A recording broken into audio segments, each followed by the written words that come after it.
The first encounter of the Muslims with the mighty Byzantine Empire is taking place. The Byzantines have greater number, experienced soldiers, superior weapons and armors. As the Byzantine front line charged, the Muslims failed to hold their lines. 3 Muslim commanders fell on the battlefield. A second wave of Byzantine attack was being prepared to be launched. If they are successful, this would be the end of the Muslim army. Back in the Muslim camp, a new commander took the lead of the troops. His name was Khalid ibn al-Walid. نرفع الرايات سوف يعلمون أن نحن المسلمون قادمون. The Treaty of Hudaybiyah and the conquest of Khaybar started a new phase for the Islamic State. For the first time, the Muslims were not afraid of losing their lives and the existence of Islam.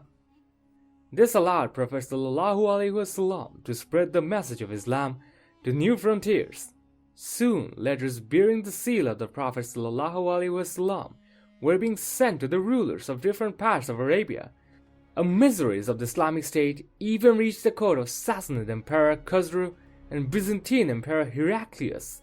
These empires were giants compared to the newly formed Islamic State in Medina, but that did not deviate Prophet ﷺ from his duty of spreading the message of Islam. On one such mission, a messenger named Al-Haris was carrying a letter to the ruler of Busra, a region of Syria under the Byzantine rule. As he approached the east bank of the Jordan River, he was stopped by a band of Ghazanid soldiers. The Ghazanids were a Christian Arab tribe and were vassals of the Byzantines. They brutally tortured Al-Haris and eventually killed him. Killing a messenger was equivalent to declaring war at that time, so the Muslims had to respond. An army of 3,000 Muslim soldiers were dispatched from Medina to take revenge on the Ghazanids. Soon the news of this army reached the Ghazanids. They called for help, and the local Byzantine commander sent more than 10,000 troops to their aid. The Muslims came upon the Byzantine camp near a village called Musharraf. The commander of the Muslim army, Zayd ibn Harisa, reevaluated their position and moved the troops towards a nearby village named Mutah. They camped in a valley between 2 heights so that the Byzantines can only approach from one side. September 629. The 2 armies came face to face. The Byzantines led the charge. The Muslims had to defend their position. The Byzantine soldiers overpowered the Muslim lines. The fighting spread over the whole army. The Byzantines targeted the Muslim commander Zayd as he was carrying the flag. After an intense fight, Zayd fell. The command of the Muslim army went to Ja'far ibn Abi Talib. He took the flag and started fighting valiantly.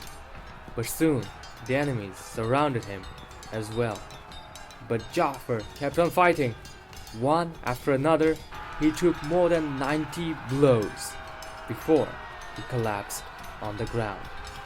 The command of the army was then taken by Abdullah ibn Rawaha. He too died at the hands of the enemy while defending the flag of Islam. The situation became dire for the Muslims. Their morale started to crack. Seeing the desperate situation, Sabit ibn al-Arqam took the flag and rallied his comrades. The Muslims regrouped to a hillside. Sabit then requested Khalid ibn al-Walid to take the command of the Muslim troops. Khalid realized that if the battle would go on like this, there is no way for the Muslims to avoid total annihilation. So the goal was to strategically retreat the troops to preserve the military strength of the Muslims. Khalid sent out groups of archers to strategic locations around the Muslim camp and ordered the rest to slowly bring the fight to the slope of the hill. As the Muslims slowly started to regroup around the hill, the archers started to rain arrows on the advancing Byzantine soldiers. The Byzantine charge was stalled, the Muslims held their position, and the battle was in a stalemate. As the night fell, neither army could take a decisive advantage and return to their respective camps. The fight would continue the next day.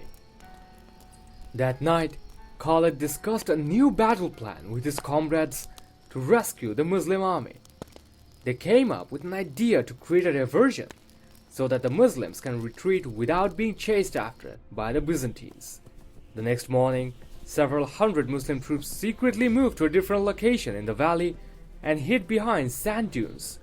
When the Byzantine army started to take their formation, these Muslim soldiers started to beat drums and hit dust off the ground. This made the Byzantines to think that a reinforcement was arriving for the Muslims. They became confused on what to do. The Muslims took this opportunity to retreat. When the Byzantines realized the trick, it was already too late for them to chase after the Muslims. Thus the Muslim army could return to safer grounds without losing a significant number of its soldiers. It is true that the Muslims did not win a clear victory at the Battle of Mutah. Neither did they suffer a humiliating loss. The battle ended rather in a draw.